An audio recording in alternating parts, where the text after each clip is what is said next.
Okay. Hello mga palangga, magandang gabi Pilipinas.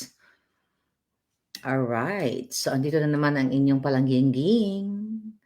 Kumusta kayong lahat? Si Kim, gorgeous, like me. How are you, Kim? Charing Victoria, sinong ICC po yan? Ipabarang na natin. Sabi ni Ma'am Violeta, V. Perez, Dari Villapando, Rose, Moss Tunen. Yan, ang aking mga palangga. Okay, tuloy na tayo mga hitad. Si Trollbuster na laging present. Okido. Ano ang gusto niyong unahin natin? Ano ba to? 3 passport ng ICC, hawak ko. Ba't ganun? Bakit ito? Ay, mali ito. Edit natin. Hawak ko. Okay, edit natin yan. Hindi na-edit. Okay daw. Sa tingin nyo, ano itong hawak natin? Okay. Actually, itong ulat na ito, mga kababayan, October 30 pa to sinend sa akin. Sabi ko nga, nawala sa dami ng ginagawa ko. Sir, thank you na-remind mo ko. At naging busy kasi ako sa kaka-monitor ng election dito sa Amerika. Mga kababayan, pakita ko muna, patikim muna natin. Patikim, si bangag. Diba? Patikim-tikim o pasinghot-singhot. Okay, ganun lang natin. Pakita natin yung we're not supposed, teka lang. Kasi ito passport ito Okay? So, 2 British, tingnan natin. 2 British citizen, 2 Breton. Birthday, kailan to? Date of birth? Okay, wow. 1986, bata pa to pinanganak ng 1986. Tapos another British citizen, alright, ipinanganak ng 1975, March 1975. At ang aking kababayan mula dito sa Amerika, ito ay, tignan natin kung anong konteksto nito mga eksena na to. Okay, tignan natin. 1966 ipinanganak. Ano ito ang hawak nating ebidensya? So mga palangga, well, actually, December 2023 ko pa ito sinasabi sa inyo ang issue na ito. Napag-alaman natin, ayon sa ating source, na message tayo noong October 30. Okay, Miss Maharlika, meron po akong ibibigay na information sa inyo na pwede ninyong excuse me, i-share sa inyong mga viewers regarding sa secret arrival ng mga ICC members sa ating bansa. Ito po para liputin, liputin ni Ilonggo. Ilonggo siguro to si Palangga. Para liputin o traidorin ang ating Pangulong Duterte, former President Duterte. Hi, Ma'am Parvina, how are you? Ito pong issue na ito ay patungkol sa kay House Speaker Martin Tambaloslos, who secretly arranged accommodations and security for those ICC members. Alright. Sabi ko sa kanya, nagpasalamat ako.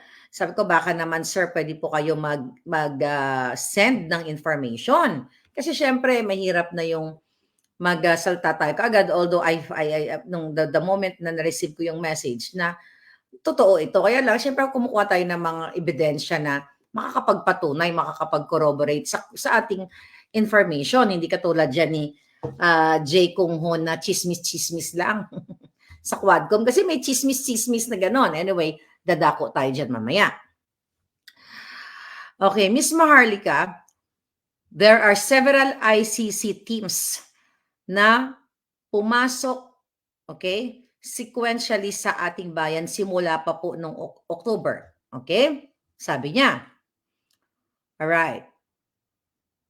Isa po sa investigators ay nagngangalang si William Rosato ay nasa bansa na. Nakastay po siya sa Raffles Hotel since October 29. Okay? Ang Raffles, di ko nga alam na, ang may-ari ng Raffles Hotel ay si Elizaldico. Okay, yung putang inang yan ang may hawak. May-ari, according to our source. Tapos yan, sabi niya, may kasama po, okay, ulitin ko.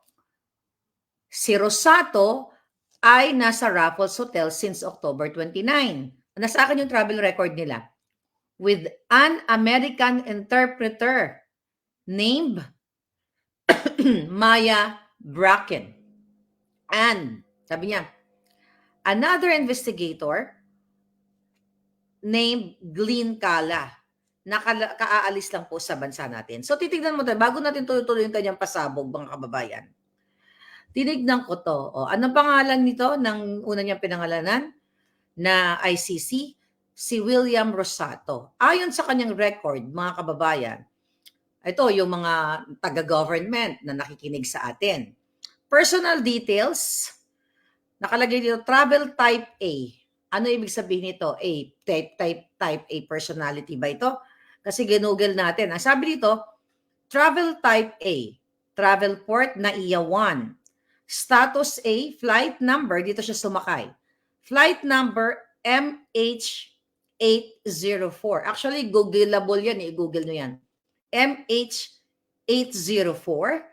Okay, ito yung pangalan niya. So, travel date October 29, 2024, 10:19, 10 p.m., 19 minutes, and 10 seconds. Dami na, 10:19, 10 p.m. Okay? Ang admit status na is EO408. Para pakita lang natin yung background ng passport para maniwala lang kayo. Pero hindi natin pwede pakita information. Ayan yung background ng passport talaga. Alright. Next. Pintahan kaya natin yung ulo niya. Pintahan natin yung ulo niya. Tingnan natin. Pipintahan ko lang yung ulo niya. Okay. Tingnan natin yung ulo niya. Paano ba natin ito pipintahan? Wag na. Sige, yun na lang. Baka mahirap na. Alright. So, ang sabi sa report ng ating puting ahas ay meron siyang Amerikanang interpreter na si Bracken Maya Destura. Okay? May bitbit siyang interpreter. Itong si Maya, what? Oh, place of birth? Oh, Filipino-American. Okay. So, based sa kanyang passport, ano to? US passport siya. Lagay lang natin yung shadow, Hindi natin papakita yung buo. Ayan, state. Ayan, yung buo. Para lang maniwala kayo sa kay lola nyo. Ayan. Ay, tano yan? Ayan yung passport ni Bakla. Okay. Tignan natin. Nationality niya is United States of America. Place of birth, I think to sa Pilipinas ipinanganak. Wait. Place of birth, Philippines. Yeah, I believe. Place of birth, Philippines. Okay, so 1966 siya ipinanganak. Okay, so yung isang kasama nila, isisend ko to kay PRRD. Mamaya. Isend ko to sa lahat. Okay, lahat ng pwede nating isendan. Okay, balik tayo sa mensahe, mga hitad. Sabi ni Palangga, pinapasok ito. Okay, itong message niya. Balikan natin yung message na yun. Okay, ito ay inayos pasikreto ni Martin Romualdez. Alright, so another investigator named Glenn Cala. Si Glenn Cala, si Glenn Cala. Hindi pa natin nalaman kung ilang taon, kung ano yung ano niya. Glenn Cala. Who is Glenn Cala? Okay, Glenn Cala, where are you? Si Glenn Cala, or Glenn Cala Roderick Thomas, ang kanyang buong record dito. British citizen na ipinanganak noong 1986. Alright. Now, ang kanyang personal details, ang kanyang travel type A, status A. Alright. Tapos sa NAIA 1 din siya, flight number PR515. Travel date niya, ito ay 10 October 20, 2024. I'm not sure kung ang travel date ba dito dumating siya sa Pilipinas o pag-alis niya. Diba? I think dumating ito. So dumating siya sa Pilipinas. Well, I can only, andito ba si Palangga ngayon? Alright? So ito October 20, 2024, dumating siya ng 12:10 10:48 AM. Kasi kung may mga taga-immigration dyan, alam nyo itong pinagnangak ko dito. Yung taga-Amerika, o yung US citizen naman, ang kanyang travel date, October 4, dumating na siya sa Pilipinas. Kasi may dugong Pilipino siya, Destura. Okay, October 4, 2024, alas 6:02:54 AM dumating ng Pilipinas. Binabasa natin to, tingnan natin. Pinakataban natin si yung isang pakita nito yung isang kalbo. O yung buhok niya. Tingnan natin. Nationality, okay, ito. Pakita natin to ng bonggang-bongga. Kasi personal Ito lang para makita ninyo yung sinasabi ko. Ito, pwede ko itong ipakita. Puputulin lang natin yung tatakpan ko lang. Puputulin para malaman ninyo, itago natin yung kanyang passport. Ito, papakita ko to. Takpan natin. Itong si Glenn Kala, ito yung kanyang record ng yung travel niya. See that? Yan po.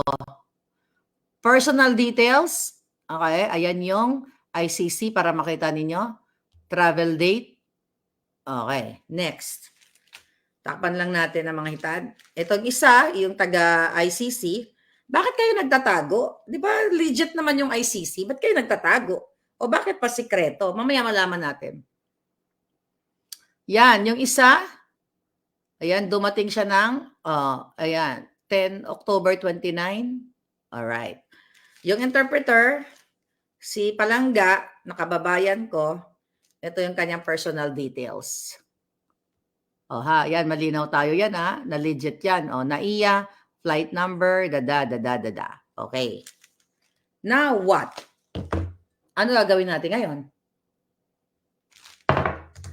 Hindi natin alam kung ano talagang nasa utak na bangag ni Lisa at ni Tambaluslos. Kasi mga kababayan, according to our source, ito na. Pasikreto silang pumunta sa Pilipinas.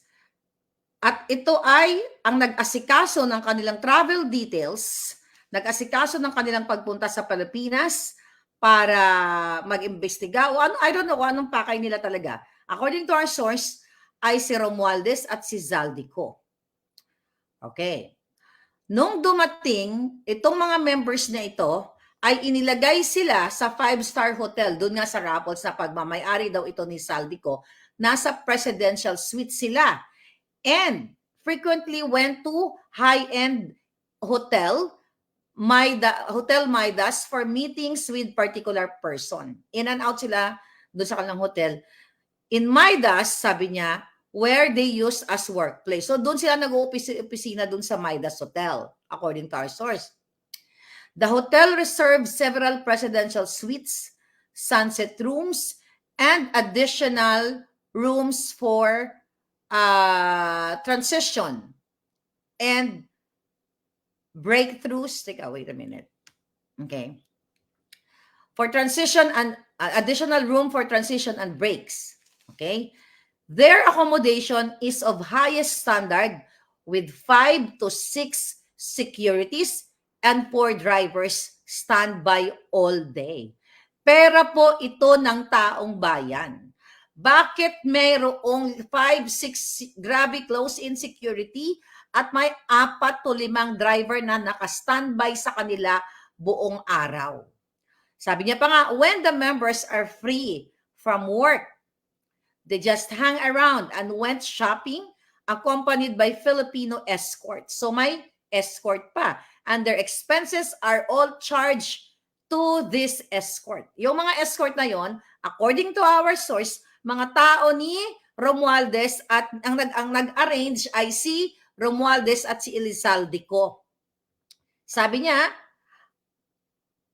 okay, ma'am, sabi niya, mayroon pa nga pong incident na itong ICC members urinated in the neighborhood of Tambaluslos Villa which caused neighbors' complaints. So sabi niya, may pagkakataon na dinadala ni Martin Romualdez sa kanyang lugar, sa kanyang bahay, at may neighbor na nag-report, siguro nalasing, I don't know, kung sino doon sa tatlo na ipinakita natin, hindi naman siguro yung babae, na umihi at ito ay nireport ng kanilang kapitbahay. Ang tawag sa mga ito ay mga VIP. Sarado sila, banday sarado, at ito ay pinagpaplanuhan nila kung paano panagutin for whatever reason, kung paano hilain, kung ano man ang Pangulong Duterte. Meron po, very strict po yung rules nila. Okay? Very strict ang rules nila kasi sabi ko pala sa kanya, baka naman pwede ka mga-videohan mo, sabi ko, or picture. Very strict po yung rules nila using digital devices there. Imposibleng makuha ng video. Bantay sarado po. Talagang may bodyguard. Okay? Bantay sarado sila. Okay? Pero, ito po ay labas-pasok sila sa Midas Hotel. Alright? O, ngayon. Ay, nako. Sabi ito mga palangga, nakakagalit, Miss Maharlika. Habang nagsasuffer ang ating mga kababayan sa Bagyong Christine, etong mga ICC members, okay, are feathering their nest, enjoying luxurious accommodations and services. Romualdez invest quite a lot money to serve the ICC team, which let us wonder, are these expenses covered by Martin Romualdez himself, or have they been spending the budget for flood control and relief?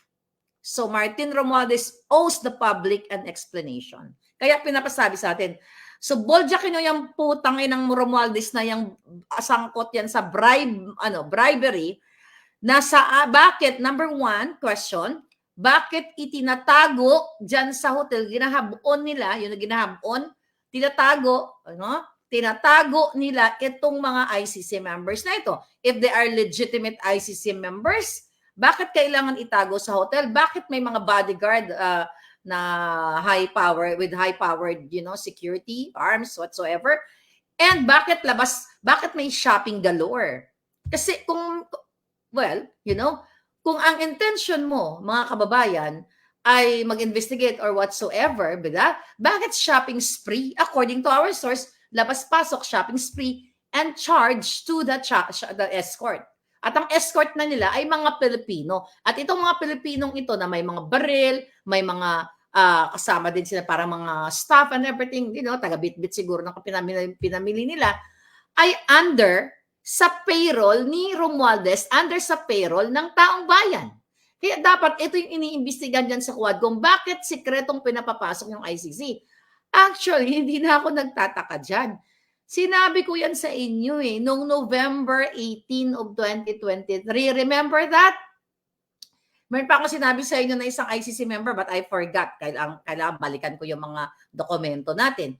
So, talagang itong pagta-target kay Pangulong Duterte, kay Inday Sara, ay planado na ito ng mga hinayupak katulad ni Romualdez, ni Tambaloslos, ni Saldico, ni Bangag, lahat yung mga yan. Kaya gano'n na lang yung eagerness nila na pahiyain, buwisitin, balahurain ang Pangulong Duterte. Kasi recently, di ba, inibitahan nila, today, hindi dumating ang Pangulong Duterte kasi sabi na ni Pangulong Duterte na hindi yan na kailangan pang umattend dahil nasabi niya na lahat ng nasabi niya, nandyan na sa Senado, kung i-extract na lang nila yung transcript, then, sayang lang yung pera ng bayan. Dapat yung pera ng bayan inilalaan sa mga productive na mga proyekto o ibigay sa mga taong bayan na nasasalanta ng bagyo. Di ba? Parang ganun yung konteksto ng mensahe ni Pangulong Duterte. Kasi nga, itong UWAD committee na ito, talagang utos talaga ng gobyernong Bangag. Di ba? Imagine mo, bakit sekreto, Romualdez, bakit sekreto mong pinapapasok ang ICC at hawak ko yung kanilang 3 passport? Paano ko nakuha yan? Sa pamamagitan ng aking magic wand. Di ba? So these are legitimate information na kahit anong gawin yung mga hinayupak kayo, Tambaluslos, Lisa Tanas, Marcos Jr., hindi kayo makakalusot dahil hindi lahat ng nasa immigration, hindi lahat ng nasa hotel, hindi lahat ng Pilipino kaya niyong takot-takutin o kaya niyong sungal-ngalan yung bunganga nila. May lalabas at one day, mananagot kayong lahat. Sabi ko nga, kung merong batas na gurgur, dapat lahat kayo magurgur. Sa ngalan ng batas, kabayaran ng kawalang hiyaan nyo, kahayupan nyo sa taong bayan. Tama si Palangga. Habang ang mga kapitbahay nyo, mga palangga ninyo ay hirap na hirap, binigyan lang ng 2 perasong yero ni Bangag na kahit kulungan ng aso ay hindi magkasya. Isang basong ano tawag yan? Pako. 'Di ba? 2 perasong plywood, 'di ba? Ang mga ICC members ay alagang-alaga shopping spree with bodyguard, presidential suite. Siyempre, ang nilalapang niyan, bonggang-bongga, at the expense of Filipino people. Kasi kung hindi yan gastos ng taong bayan, bakit sinisekreto ni Romualdez? Dapat maging proud pa sila ni Saldico. Kasi may kaibigan namin yung ICC. Kaibigan namin sila ng bonggang-bonggang accommodation. But again, hindi po pwede yun kasi pag inilabas nila, yung pag pinablik nila, ibig sabihin ng mga palangga, talagang yung kitang-kita, kahit hindi nila ilabas, alam nyo na ang alignment o yung target o yung goal nitong mga putang inang tong Malacanang na mga adictos benedictos ay susugin, pahiyain, ikulong, gurgurin o kung anuman ang mga Duterte. Wala na tayo sa ICC eh. 'Di ba? Taliwas sa sinasabi ni Bangag na hindi tayo babalik sa ICC. Hindi na tayo miyembro diyan. 'Di ba? Hindi na. Bakit sekretong pinapapasok? Although they can come in and out sa bansa, they can have fun, travel, emote, drama, kung ano man ang gawin nila.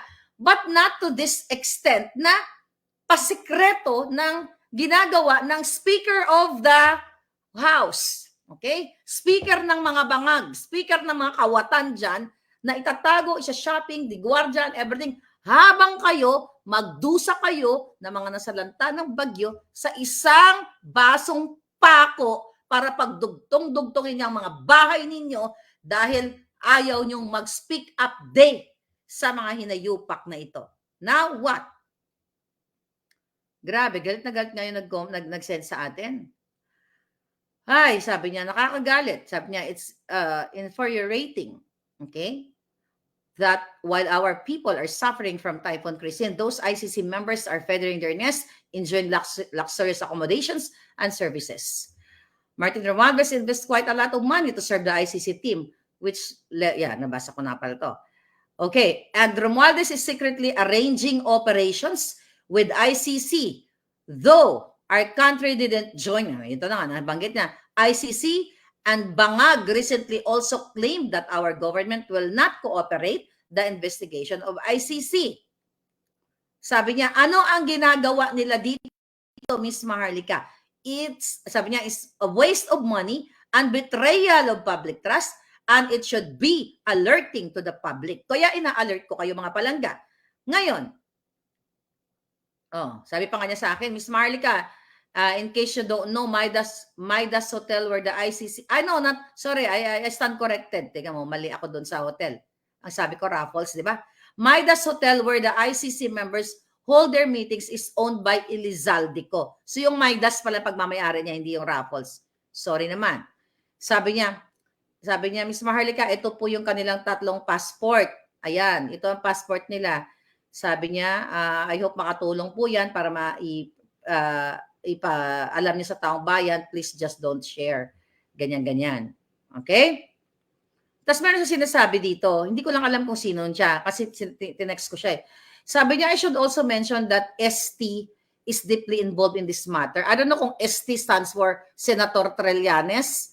I don't know kung sinong ST o, I'm not sure yet. Kasi ang alam ko, si Trillanes in 2023, talagang involved, inatasan na talaga ni Lisa Tanas na i-escortan yan o alalayan yang mga ICC na yan. Sabi niya dito, Trillanes not Trillanes. Sabi niya, yung ST nga, he has been authorized by Bangag to serve as the government representative responsible for engaging with the ICC members. Ano ibig sabihin nito, Palangga? So, ang mga traidor, ang traidor ninyong gobyerno ay, talagang nilalapastangan kayo at talagang malupit ang galit kay PRRD at sa mga Duterte. Sabi ko nga sa inyo, kahit na magalit sila, buwisitin nila ng buwisitin si Pangulong Duterte, well, taliwas, dahil ang nabubuwisit sila, di ba? Hindi yan makakaapekto sa mga Duterte. Pero ang naaapektuhan, kayong mga palangga, kayong mga kababayan, I think ST si San. Sonny Trillanes. Oh, yeah. I think that's Sonny Trillanes, no? ST is Sonny Trillanes. Okay, mag-settle tayo dyan. Pero sabi ko sinong ST, malay ko ba kung sinong ST na yun. Pero pumasok sa isip ko si Trillanes. Baka may iba pang ST. But ganun pa man, mga palangga, Elia, you guys are right, I think. So ganun pa man, so eto, gustong ipaalam, feeling ko, itong informante natin, baka nagtatrabaho sa hotel or baka nasa government, kasi paano nakukuha itong information? Baka taga-immigration, kasi hawak natin yung 3 passport. Ay, email ko nga dyan sa kay Inday Sara. Diba? I don't know. Mga taga-Inday, mga Inday-Inday dyan. Inday-Inday sa Balitaw. Abangan yung email. Kakabog ko to mamaya after natin mag-usap. Okay? So yun. Pinapaalarma kayo na binagasosan yung ICC, pina-shopping galore, presidential suites and everything, VIP, travel arrangement, lahat sa ngalan ng what? Pera ng bayan. Kasi bakit ito tinatago? Okay? Kaya no wonder yung HUAD committee na yan, walang tigil sa kakapatawag kay Pangulong Duterte na meron pa daw silang, sino yun? Si Paduano ba yun? Paduano or si Fernandez na sinasabi nila mag-inhibit daw sila dyan dahil nasasangkot sila, di ba? Dahil pinangalanan sila ni Colonel Grijaldo. Pero andyan dyan pa rin ang mga ulupong. Sinasabi nila na dapat umatid si Pangulong Duterte kasi meron silang 20,000 questions kay Pangulong Duterte recently sa kanilang hearing. At ito dapat, dahil hindi umattend, mag-issue sila ng show cause kay Pangulong o show cause order. At lahat na lang, Duterte, putang ina, Duterte ang mga pinagsasabi nila. Ang issue nila, 48 years ago na. Pero ang issue ng lipunan, yung mga nabahaan natin, mga kawawa, mga biktima ng pang-chuchuk-chak chenis dyan, pagdudukot, kahirapan, name it, lahat na araw-araw pinag-usapan natin ng kahirapan, ayaw nilang pag-usapan sa Quadcom kasi the mastermind of all of this kadyutahan ay si Bangag, si Lisa, at si Tambalusos. Yang 3 demonyong yan talaga ang what? Ang punot dulo ng kahirapan ninyo dyan sa Pilipinas. Mga palangga. Okay? Midas Hotel, alam mo ang gawin ninyo? Okay, gawin ninyo mga taga Midas Hotel. Pasimple lang kayo. Dapat kasi magtulungan tayo Kayo mga gwardya sa parking, pasimple kayo. Video-video, sid natin kay Maharlika. Okay, paglabas, video-video, okay? Kasi, alam nyo to basta nasa presidential suite sila o yung mga naka-check-in dyan, ng mga richie-bitchy. Baka nandyan kayo ngayon, baka naman or yung mga waiter o yung mga bartender o yung mga empleyado ng hotel. Baka naman, di ba? Mag-video-video kayo. Hindi naman kayo lahat kayang kontrolin ng mga hayop na yan. Dahil may katapusan lahat ang mga ginagawa nila, mga palangga. Di ba? May katapusan lahat to. Lalo na ngayon na presidente na si Trump. Okay? Next year pa pala. Okay? Next year pa next year pa siya mag-inaugural. So ngayon, mga kababayan, ito lahat ng kadyutahan ito ay kabulukan ng Marcos. Yung kanyang chief PNP, di ba? Na si Marvel, kung ano-ano mga pinagsasabi na ang pag-aadiktos, ang mga gumagamit daw ng pulburon katulad ng amo niya ay hindi adik, kundi kailangan lamang gumamit ng mga kung sino mang tarpulano para mag-extend ng oras. Hindi sila adik. Kailangan na nilang magtugong, magsinghot para magising sila o dilat ang kanilang mga mata. My God, palangga. I hope you can do something. Dahil sobra na ang kadyayupan nitong mga hitad na ito. Okay? So it's confirmed na itong si Rosato, William, William Rosato, ay talagang ICC, ano siya, ICC member siya. Alright, kahit i-google nyo yan. Oh, tiyan mo, gusto mo, sabihin ko pa birthday niya eh. Oh, birthday niya. Oh, tingnan natin mga birthday nila. Oh, happy birthday! April 28, si William. Okay? Happy birthday! March 8 pala si William, March 8. Ang April 28 pala si Glenn. Okay? Hindi yun si Attorney Glenn, ha? Okay, si Palangga, yung kababayan ko dito sa Jamaica, yung interpreter, ang birthday niya naman is August 27. Happy birthday sa inyong tatlo. Di ba? I will send this passport.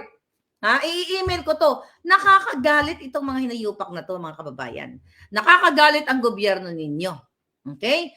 Dahil ang pakikipagsabwata nila, mga palangga, ay what? Meron silang agenda. Kasi dapat bukas yan. Lahat ng mga ganyang klase, bakit, sino ba tina-target nila? Di ba si PRRD? Si Daysara, si Bato, si Bongo? Oy, Senator Bato, Senator Bongo, ano bang ginagawa ninyo? Giatay, send ko sa inyo to para malaman ninyo. I'm serious. Okay? Kaya ngayon, actually, another issue. Dahil ito mga in-expose natin, na-expose sila, nahubaran sila lahat. Ito mo, imagine mo, meron na namang memorandum sa inyong mga PNP personnel na may memo, mga palangga, sa buong PNP na hindi pwedeng i-share ang interview ni Marbil na sinasabi niya yung mga adiktos ay hindi adik. Imagine nyo to, mga kababayan, may memorandum. Talagang hayop to, mga to, diktador to the highest level. Remember, nung January this year, di ba? I think that was January 28 nung sinabayan nila yung Maisog. May memorandum sa lahat ng mga kapulisan na i-share ang event ni Kuting.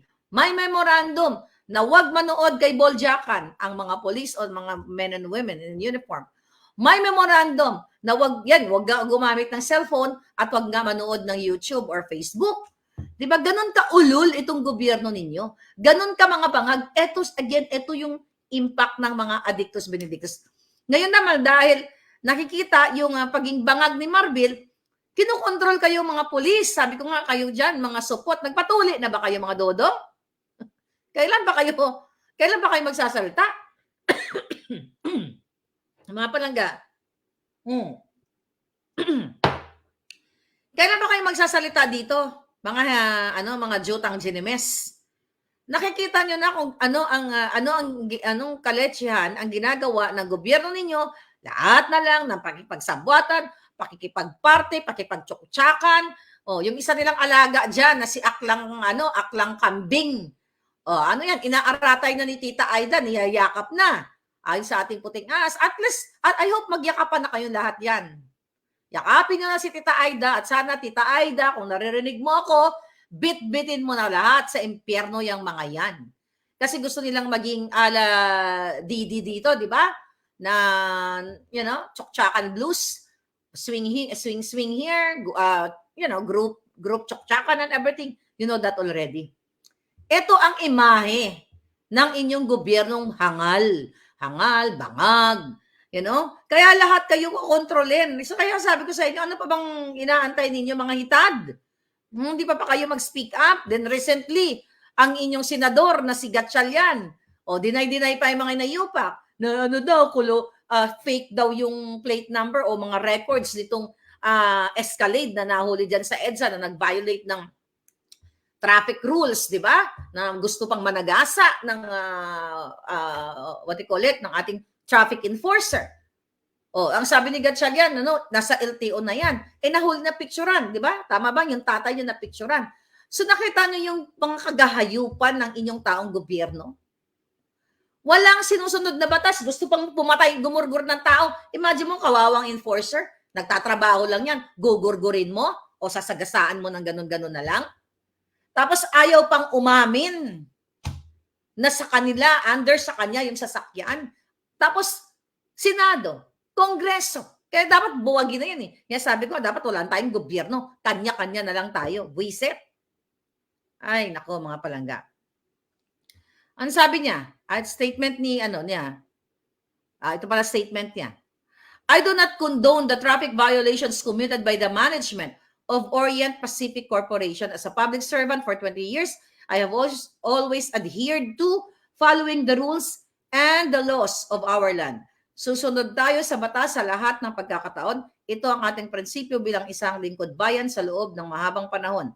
The issue is now with the Land of Transportation Office, and it's the agency responsibility to resolve the matter accordingly. So walang pag-amin. Na-video na yung tatay niyang Julul eh. Walang pag-amin. So pilit nilang tinitwist ang batas. Nakita nyo, walang pag-amin. How much more yung mga behind the scenes, yung mga ginagawa ni Lisa Tanas. O di ba? Balikan natin yung tungkol sa ICC. Ang sabi ng ating informer, mga kababayan, ay inatasan ni Bangag si Trillanes. Di ba? Sabi niya, si ST, si Sonny Trillanes, na ito ay talagang involved siya dito at siya yung inauthorize ni Bangag para maging government representative. Bakit maging government representative si Trillanes? Ano ang posisyon niya? Meron ba siyang inappoint ba siya ni Bangag sa isang posisyon na isinekreto na naman sa taong bayan?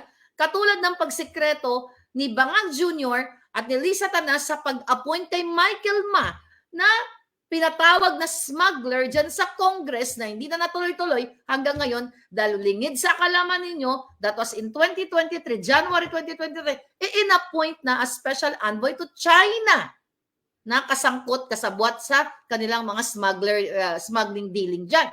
And now, ito si Trillanes, di ba? Nakita, inulat ng Net25 na si Trillanes ay nasa opisina ng mga chairman ng mga Julul doon sa Quad Committee. Okay? At ito ay nagdidikta na i-extract. Okay? Extract. Magaling talaga yan si Lisa Tanas sa extraction eh. Di ba? O pangidnap or dito sa case ni Trillanes, i-extract, dukutin. It's the same thing. Pero this time, ang dinudukot, mga papel o yung mga transcription nung, nung pinag-uusapan doon sa Quad Committee. Di ba? So, ano doon si Trillanes? Ano ang role niya? Kasi pag public pag in-appoint ka, lahat po ng ina-appoint ng gobyerno, hindi po pwedeng i-secret na lang natin ito. Katulad ng ginagawa kay Aklang Kambing. Okay? Na nakabantay siya, may nagsabi sa akin, bawat words ko dito binabantayan ka. Hindi ka ba bakla na akla na natutuliglig yung tenga mo sa bunganga ko? Kasi ako never ako nakikinig sa isang taong Julul na, na kawatan, binenta ang kaluluwa, di ba? O niyayakap ni Aida o whatever, kung ano pa man. Hindi ko kayang pakinggan yan. Pero according to my source, araw-araw siya nanonood. Di ba? Malapit ka na, yakapin ka na tita Aida mo at dadalhin ka na sa impyerno. Di ba? Kasi binabantayan nila yung bawat word ko para mag-file daw sila ng mga cases, hindi daw nila ako tatantanan. Di wag yung tantanan, hindi ko rin kayo tatantanan, mga ulol kayo. Di ba? Kayo lang ba ang pwedeng lumaban? Lalabanan namin ng mga demonyong katulad mo. Kaya ikaw, Aklang Kambing, ipagdasal mo na yung mga gamot na iniinom mo ay epekto pa yan. May effect pa. Kasi pag nababalutan ka na ng mga toxin dahil sa kalalamon mo, kalalantak mo ng nakaw sa bayan, sisingilin ka niyan, Aklang Kambing. Diba? So now, balikan natin dito. Balikan natin si Trillanes. So, isinisekreto sa inyo, ayon sa ating source, na ino-authorize siya ni Bangag Jr. Nasa Constitution ba? Anong article? Republic Act Eklabush na inaatasan mo ang isang private citizen para makipag-connives o whatsoever man sa mga ganyang dealing. Kasi pwede namang pumasok ang ICC sa atin. Wala naman, di naman sinabi yan ni, I think that was Pangulong Duterte, no? Pwede naman silang pumasok dyan, mamasyal sila, magtanong sila, but walang responsibilidad, walang batas na pwedeng makipagsabuatan ang gobyerno sa kanila kasi wala na tayo sa ICC. So yan mga palangga. Kaya dapat, okay? Kaya dapat talaga sabi ko sa inyo, mga mga uniform personnel, magpatuloy na kayo lahat. Visit. Hanggang ngayon, support pa rin kayo. Well, no offense doon sa mga palangga. Alam nyo, lahat ng mga matatapang, huwag kayong ma-offense sa akin. Dahil for sure, naintindihan nyo ako. Kasi yung ibang mga natin, mga informante natin dito, they are uniform personnel na sukang-suka na. Kaya hindi ko nga alam sa inyo, Sabi ko, magpatuloy na kayo lahat. Kailan nyo ito tatapusin, mga akla? Kailan nyo ito tatapusin? Meron na tayong mga senyales, okay, na mga gandang mga nangyayari. Look at that. Okay? Sa pagpanalo ni Trump. Si Trump ayaw ng gera niyan. Tandaan ninyo.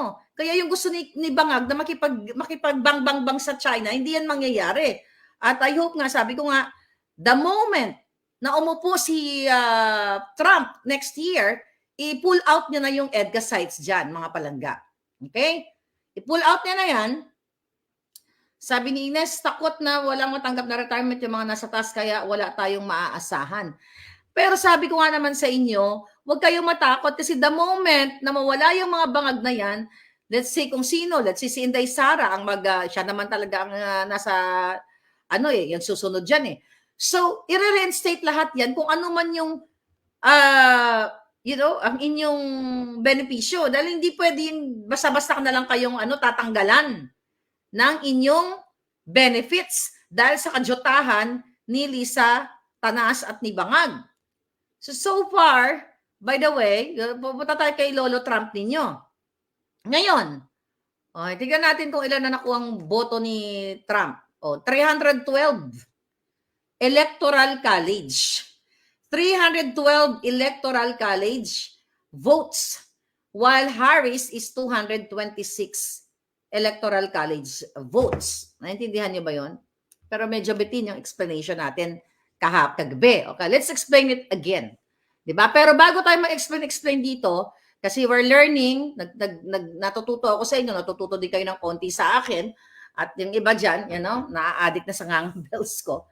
Okay, boljakin nyo si Saldico, boljakin nyo si Bangag, si Lisa Tanas sa kanilang mga Facebook page, si Tambalusos, na bakit sinisekreto nila itong pasok dito ng ICC at mga kababayan, naka-presidential suite, talagang alaga, bodyguard, shopping galore and everything. I-echo nyo yan para matuliglig yung mga hayop na yan. Ngayon, mga kababayan, okay? Sabi ni my mind and me, they are trying to hold on to the grip of their power. Tapos na sila. They were given the chance to fix their mess. Okay? Sabi niya, false narrative of the Bangags, a sovereign citizen. Nawala na si Palangga. Anyway, sabi ni Ezil, pag upo ni Invisi Sara, balat ng Juhay lahat ng mga buhaya na yan. Katakot-takot ang audit na gagawin ng natin ng mga yan. Yeah, we have to do it. Okay? Dito sa Pinas, sabi parang si Lenny daw si Kamala. Ano ba nagawa ni Kamala dito? Yung tawa niya, hindi ko lang kayang gayan. But anyway, she's done. Okay? Huwag natin siya pag-usapan. Pag-usapan natin si Lolo Trump. Okay? Sobrang talaga siya. Sobrang lakas niya. Demo 312 ang kanyang votes. So ngayon, mga kababayan, mag-comment na kayo diyan. Explain ko pa ba kung ano yung electoral votes? Electoral college. Kasi kung ayaw nyo, hindi ko na-explain. Mag-move on na lang ako sa iba. Okay? Okay, mag-comment lang kayo diyan. Sabi ni Hello Ugata, hello Palangga. So ngayon, mga kababayan, dami kasi nagtatanong bakit ganyan daw ang botohan dito sa Amerika iba. Okay, sabi ni Tinky, explain natin. Okay, explain natin ha. Saglit lang. So far, ilan na to si Trump? 312 electoral votes, 'di ba? Pinaliwanag natin kagabi na mayroong 538 na electoral college votes. Ano-ano ang 538 electoral college votes? Ito ay nagre-representa sa bilang ng mga senador at ng mga kongresista. So merong 100 senador ang Amerika na nagre-represent sa 50 states. So bawat state tigda-dalawa. At yung 435 na kongresista ay nagre-represent sa 50 states. At ang mga kongresista o yung mga representatives, natin kasi kongresista, ay yun yung bilang ng mga distrito. Depende sa population. Except the Washington, D.C., mga Palangga, District of Columbia, they are not state. So meron silang 3 electoral college votes. Kaya naging 538. So ngayon, okay, ano ang nangyari dito, mga palangga? Sabi nila kasi mga kaibigan ako, nag-usap kami, nagdi-discuss kami ng mga ganyan, mga Amerikana din. Ano ba tong electoral votes na to? Hindi natin maintindihan. So mga palangga, hindi to, mali kasi yung, meron kasi ako nababasa na hindi naman binibilang ang paramihan ng popular votes sa Amerika. Okay, may ganong connotation. Hindi naman paramihan ng popular vote, ay ng boto, ng popular vote, yung number of people na bumoto. So ngayon, ang mga eksena, ganun rin. Okay, ganito. Somehow, yes, but here's the thing, pating. Okay. So sa Amerika pala, mga hitad, 50 states, di ba? Yung 48 states, mga palangga, kapag nagkaroon ng election, presidential vice president, di ba? Isa lang yan, magkadikit yan. Kung sino ang makakakuha ng popular votes sa isang state, ibig sabihin, siya ang makakakuha ng electoral college votes. Example ulit natin ang California. Ang California, meron pong 54 electoral college votes. Ibig sabihin, kung sino ang makakuha ng popular votes sa California, which is si Kamala Harris ang nakakuha, automatic, base sa Konstitusyon ng Amerika, she will get automatically the 54 electoral college votes. Ang ibig sabihin niyan, mga kababayan, ay winner takes all. Sabi nga. Ngayon, mga kabalangga, 48 states yung ganyan. Sa Vegas, sa Texas, sa Florida, di ba? Kung sino ang makakuha ng popular votes, siya yung makakakuha ng electoral college votes. But mayroong 2 state na ang tawag doon sa kanila ay, kung tama yung pagkakatanda ko, proportional allocation method yung ginagawa nila sa pagbilang ng boto o kung sino ang makakuha nitong electoral college votes na ito. So ang Nebraska, merong 5 electoral college votes. Ang Maine, mayroong 4. Okay, mayroong 4, then ang Nebraska mayroong 5. Sa Nebraska, let's say for example, mga kapalangga, ang nanalo kasi meron silang 3 distrito lang, 1, 2, 3. Kunyari, ang nanalo sa unang district ay si Kamala, then second and third ay si Trump. Automatic, si Trump ang makakakuha ng, syempre 2 district na padalunan niya eh. So, ibig sabihin siya yung may popular votes. Automatic si Trump ang makakakuha ng another 2 electoral college votes, which is makakuha siya ng 4. Si Kamala, isa lang. Yun yung tinatawag nilang proportional allocation method. Whereas sa ibang 48, sa ibang states, which is 48 states, winner takes all. Kung sino ang may popular, mas maraming nakuha ng boto, siya lahat makakakuha ng electoral college votes na yun. Kaya yun yung yun yung issue. Actually, mahaba pa ito, mga chika-chika na, mga chika about, at least may konti tayong kaalaman. Di ba? Yun yung istorya na yun. Kaya, ano ba itong electoral college? Ngayon, i-explain ko lang itong kung sino ba ang bumuboto. Kasi ang sabi dyan, hindi talaga yung mga tao yung bumuboto kung sino yung maging presidente. Somehow, yes, kasi yung electoral college votes na nakuha nila, merong mga inatasan na mga electors, both parties, Republican, Democrat. Then dahil ngayon, tapos na yata bilangan o hindi pa tapos, nagbibilang pa rin sila, di ba, sa ibang mga state. So merong 54 electors na sinasabi natin kagabi, sa pagdating ng December 16, first Monday after the second Wednesday of the month of December, that was December 16, ay magmi-meet up sila sa capital ng isang state, let's say, dito sa California, sa Sacramento, di ba? So, ilalagay nila lahat yung kanilang mga boto doon, yung 54, Kamala, di ba? Yung 54 electors. Isisilyado yon, ibibigay sa governor or state, sa Secretary of State. Then that December yon, December 16 parating. Then after that, ipo-forward na sa Congress. Doon na yun bibilangin, i-certify, gano'n, totoo ba, na ganyan, na ito, reject ba itong boto na ito, check nila. So then after that, January 6, magkakaroon ng inauguration sa January 20. I can explain, mahaba, pero maiksi lang kasi, I tried to explain yung simple lang natin pagkakaintindi. Pero yun. So, again, yung popular votes is really important. Yung paramihan ng boto, importante pa rin yun kasi kung hindi ka makakarami ng boto sa 48 states, kung hindi ka ang kumuha ng popular votes, hindi mo makukuha yung electoral college votes. So yun. Although, kasi nga, yung total of number of votes, nagbe-base kasi yan sa population ng bawat state. Kaya may pagkakataon, nung Al Gore and Bush, Trump and Hillary, ay mas maraming boto si Hillary, pero nanalo si Trump. With that electoral votes, eklabush na yan. Okay, now, na-explain ko na. May nagtanong. So, ngayon, mga palangga, I hope naintindihan ninyo, Ferdinand Dolosa, Alan Gatchalian, sino? Si Gatchalian? Si Gatchalian ang si Gatchalian yung nahuli yung tatay niya.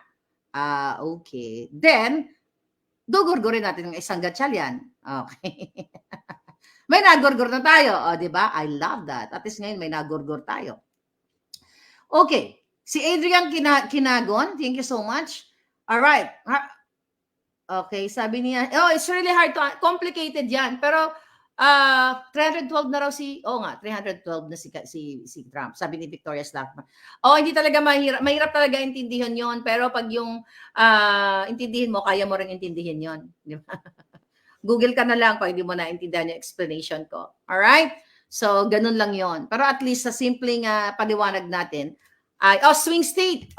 Victoria Slackman. Yun, may nagtanong. Okay, let's talk about swing state. Naririnig nyo yun, di ba? Swing state and battleground. Ang ibig sabihin nun, mga palangga, yun yung mga states na yon ay unpredictable. Ibig sabihin, hindi baluarte. Ang California kasi hindi baluarte ng isang partido. Ang California, baluarte talaga to ng Democrats. Ang Texas, baluarte ng mga Republican. So kaya yung mga kandidato, like Vice President, President, nagtututok sila dun sa swing states na yon na tinatanong ni Palangga, ni Victoria Lucky Penny, and swing states and battleground. Sige, tignan nga natin kung ano yung, ito. Tignan natin to, mga hitad. I-email nyo si mag-comment kayo sa mga bangag tungkol dun sa ICC, Okay, tignan natin to, for the heck. Okay, may nagtanong kaya natin sagutin. Okay. Okay, so ano-ano daw ba? Ayan. Tingnan natin si Palangga yung nagbigay sa atin ng information.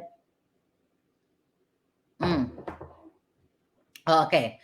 So ito na. Ito yung mga tinatawag nilang battleground or swing states. Georgia, North Carolina, which is nanalo si Trump dyan. Pennsylvania, nanalo si Trump. I think Wisconsin, no? Arizona, Nevada, Michigan. So 7 yun. So doon sila tumututok, yung mga kandidato kapag eleksyon ng presidential, doon talaga sila tumututok kasi doon ay hindi nila parehong baluarte. So niwi-win nila yung hearts ng mga botante doon.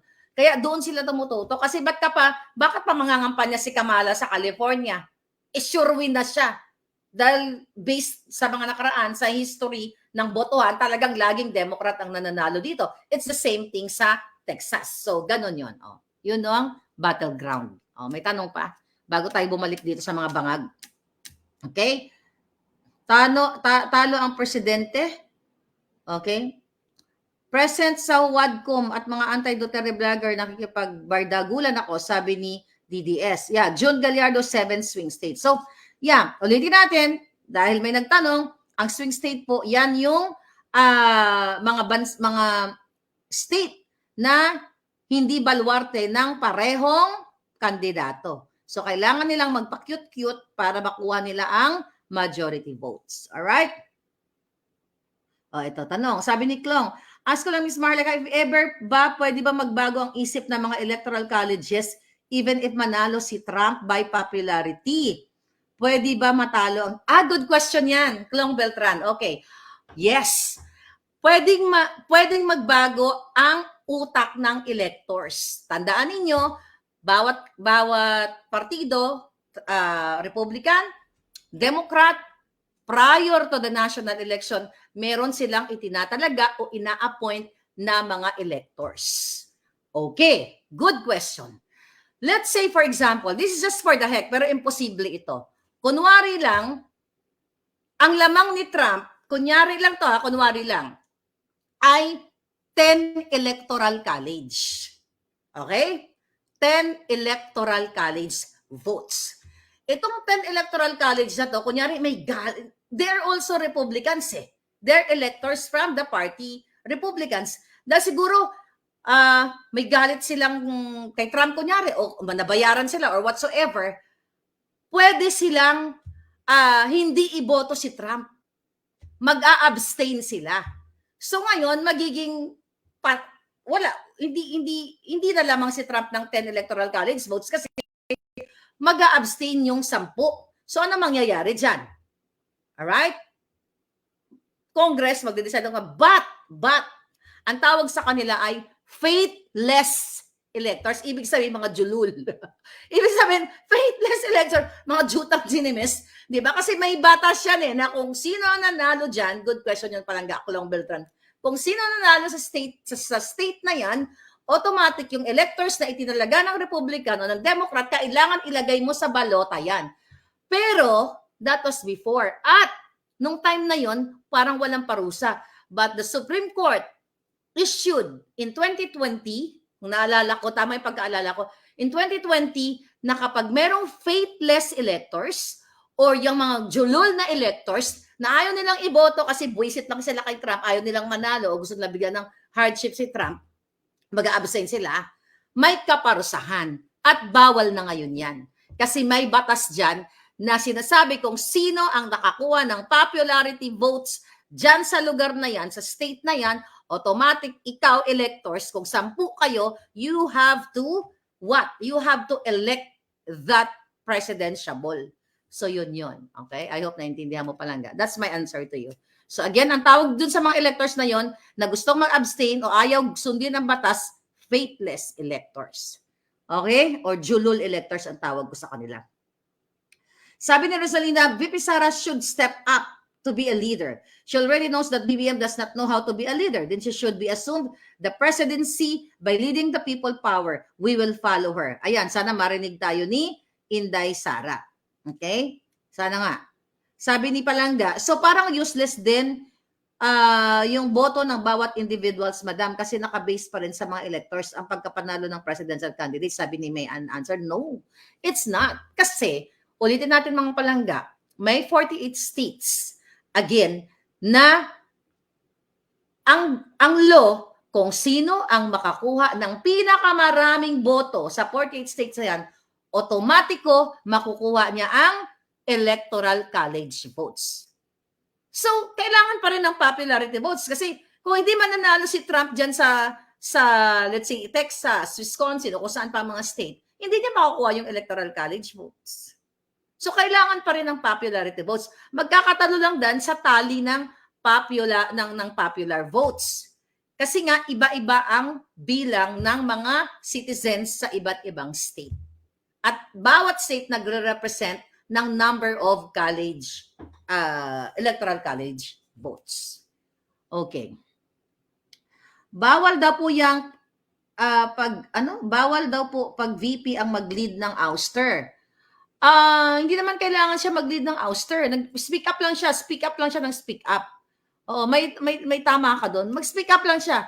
Nagsasalta naman si Inday. I think you guys, you have to act now. Especially yung men and women in uniform. Watching from Riyadh, sabi ni Heidi Marigundon. All right? Sabi ni Den Scorpion, swing states. I love this. Diyan nakipag-swap ng Juwaers sina Bangag. O, doon sila nag-swing. Mga swingers. Okay? And doon sila pag-tsuktsakan. Wish ko talagang si Trump na talaga maging president, sabi ni Vilma. Maliwanag na yung Palangga. Maliwanag na yon. Nag-concede na si Hitad. Maliwanag pa yun sa sikat ng araw. Nag-explain lang tayo yung mga possibility kasi meron talagang krong-krong. Hindi natin masabi yun. Kasi sa December 16 pa mag-meet up yung mga mga electors eh. Baka may makrong-krong o baka may nagpupulburon. Katulad ni Bangag, baka may nag-Coca-Cola. So, pwede talaga. Alright? Watching from Illinois. Arlene, ayan, bumoto ba kayo dyan? Okay, tignan lang natin to si Palangga. Yung nagbigay sa atin, nagtimbre sa atin. Okay? Pero you know what?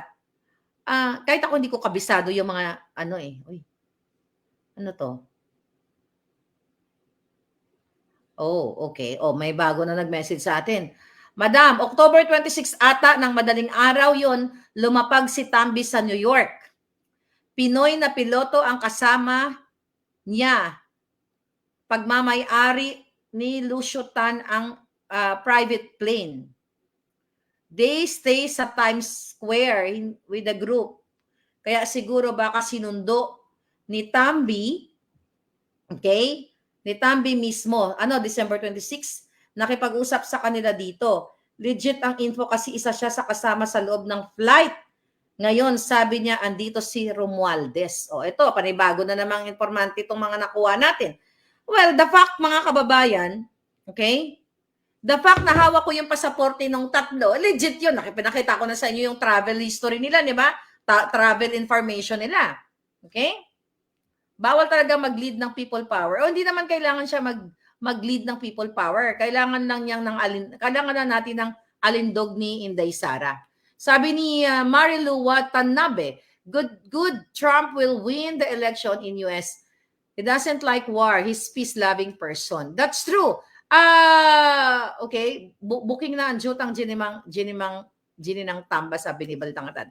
So, tignan natin. Okay, tignan natin kasi, by the way, ulitin ko, mga palangga, lahat, hindi kailangan, lahat kayo, wherever you are, mag-i-email tayo sa Office of Donald Trump o sa mga anak niya. Basta magre-release tayo ng mga email later on. Okay? Pag nasalantan ko na yung mga email address nila, atakin nyo ang pag-email sa Trump team. Ano ilalagay nyo sa email? Depende sa iyo kung mayroon kayong personal story na patungkol kay Bangag, kung mayroon kayo na witness pictures and videos, kasi ako medyo mahaba-haba yung litanya ko. Sisimulan ko. Sisimulan ko sa lahat ng pwede kong maibigay sa kanya with the affidavit, lahat, ikukwento ko at ipipresent natin kay President Trump. Okay? I hope, di ba? Mabasa nila. So, tignan natin kung ano magiging result. Pero, mababasa at mababasa. Ayoko lang magpaka-excited. But, sabihin ko na lang. Di ba? Excited ako na a friend of mine, okay, a friend of mine called me yesterday, kasi umaga na na i-connect tayo sa Republican representative. Okay? I don't know yet. I-connect daw niya tayo. So, titignan natin kung ano mangyayari dyan. But, kayo na mga OFW, kayo mga nasa Pilipinas, wherever you are, simulan nyo nang mag-email. Pero, Google naman yan. I-Google nyo yan, yung mga legit information dyan ni Trump. Tapos, i-attach nyo yung mga picture, yung video ni Bangag. Andyan pa naman yan yung sumisinghot. I-attach nyo yung nasa TikTok ko, yung voicemail ni Lisa. Video ni Lisa na kung saan na inaatasan niya yung asawa ni Teddy Boy Locsin Jr. na i-push or i-distrong ka rin or gamitin ang kapangyarihan para i-kidnapin yung dalawang bata, with that fabricated stories, fabricated crime. So yun yung mga ilalagay niyo. But anyway, I will guide you. Right now, medyo busy-busyhan lang tayo, pero may mga tumawag na sa akin, let's do it. So yan ang gagawin natin na talagang tututukan natin, mga kababayan, ang issue na yan para malaman ni Trump na ang presidente natin ay bangag. Para, makikita naman yan. Yung Hi Louie, sabi ni Cotton Fin 25. Yeah, yung Hi Louie, yes, at yung authenticate. Well, ako na bahala, ako ang mag-forward ng authenticated yung papers. Yung result, ako na ang mag-authenticate. Hindi ko kasi pwede i-share yun sa inyo palangga kasi meron akong pinirmahan na contract doon not to disclose on public. So, ako ang magpo-forward kay sa Trump campaign. So, magtulungan tayo. Ngayon pa lang, kung kayo ay maraming mga time dyan, wala kayo masyadong ginagawa, try nyo na mag-email. Whatever message na gusto nyong i-inform. Kung yung mga pinag-uusapan natin dito, kidnapping, smuggling, lahat, i-ano nyo, may Google Translate naman yan dyan. You can use that later, para maganda sa lansa ng inyong mga mensahe. Okay? Kubalunas libre. Okay? Yan natin. Ano pa yung mga issue ngayon? Sabi ni FJ's Moves, ano pong epekto, ma'am, ng pagkapanalo ni Trump sa mga Duterte? Well, para sa akin, kasi maganda yung relationship ni President Trump at ni Pangulong Duterte in the past, and they respect each other. Di ba, remember, ginines ni Pangulong Duterte si Obama dahil sa yung gusto siyang gusto nilang underdog pa rin tayo, Asong Julul, katulad ni Bangag, di ba? So I believe, kung ano yung tanong mo, ano ba magiging impact? Well, definitely, ang makikinabang niyan, si Inday Sara. At hindi sa mga Duterte magiging impact sa mga Pilipino. Bakit kamo? Trump is pro-life. Ayaw niya ng bang, bang, bang. So, ang expect natin na ma-pull out yung mga sundalo dyan sa Pilipinas na sinasabi ng Bangaga administration na they're there for mga disaster emergency. Pero di naman natin sila nakita sa Bicol, 'di ba? Sa itong nakaraang kalamidad, di naman natin sila nakita. So let's look forward na ma-pull out 'yan. Kasi nga 'di ba ang gusto ni Bangag ay magnagtapang-tapangan na babangbangin natin ang China. So si Trump kasi ayaw niya makipagyera, gusto niya lang magkipagnegosyo. So sa bang bang bang, talo lahat 'yan. Whether anong lahi mo, talo ka diyan. Walang panalo sa pakikipagyera. Kaya ang impact niya not only sa Pilipinas but to the whole world. At baka i-declare ni Trump na stop na yung gera sa Israel, dyan sa Ukraine, di ba? So yan lang yung magbebenepisyo siguro sa buong mundo. Tinawagan po, sabi ni Rosario Tan, tinawagan po ni Trump si PRRD noong nakaupo si PRRD. So yeah. Sabi ni Marky Mel Pretty, bang bang bang talaga, as in bangag, hayop na yan.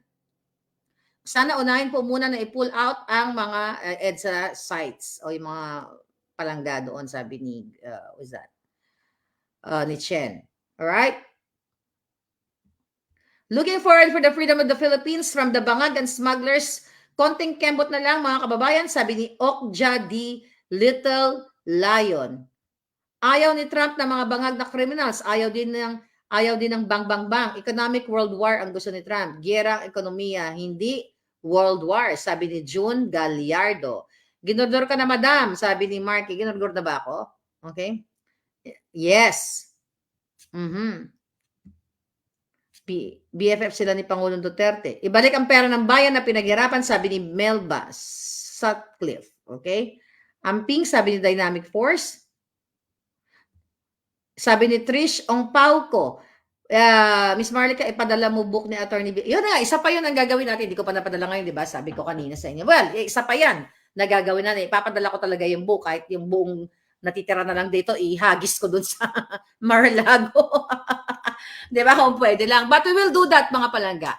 Anyway, I hope na ma-share ninyo ang information, especially etong pagpasok ng ICC. Pinakita ko naman sa inyo yung information ng kanilang travel at i-forward natin, i-email natin sa Office of the Vice President. I-email natin sa kay Pangulong Duterte para baka wala pa silang kopya nitong mga taong ito, baka sakaling makasalubong ni Inday o ni Pangulong Duterte, at least kilala nila, di ba? Baka mamaya hindi natin alam kung anong mga talagang intention ng mga yan kasi you'll never know. Okay? I love you too. Let's share the presente. Thank you, Palangga. Damam Saudi Arabia, si Chai Shukarap TV Vlog. Thank you, Palangga, sa iyo. Nag-double kayod na ang tuwadkom, sabi ni Singhots. Alright. Marlene Bernardo, Maharlika Wealth Fund, ibalik sa Land Bank and DPP. Ang dami, mga Palangga na datin, pwede nating pag-usapan. Atakin si Butod pag invited si Inday Sara sa inauguration ni Lolo Trump. Alam mo, MZJ, Buckle Mayor, actually yun yung nai-imagine ko na maimbita si Inday Sara at Pangulong Duterte sa inauguration ni Trump. pwede nating gawin niya. Well, for sure, may connection naman si Pangulong Duterte dyan dahil dating presidente yan eh. Meron yan. Yan ang pakaabangan natin. Tama ka, baka atakihin si Butod. Lalo na kung nandoon ako. Wishful thinking lang naman. Diba? Malay mo na, nandoon ako sa inauguration. Malay mo, ma-receive yung email natin. Tapos ma-invite tayo. Di kabog sa ba ngayon? Anyway, so yun na lang muna mga palangga. Mag-usap-usap muli tayo. This is your Palangga Maharlika. Huwag kayong sumuko. Nakakapagod man lumaban, pero pwedeng magpahinga, tumayo, lumaban uli. Doon sa mga support na mga men and women in uniform, yung men lang pala, kasi yung women, di naman pala yun. Yung mga men in uniform, magpatuli na kayong mga dudong at kailangan nyo ng mag-speak up day. Again, ingat kayo. Bye. I'll talk to you later. Thank you.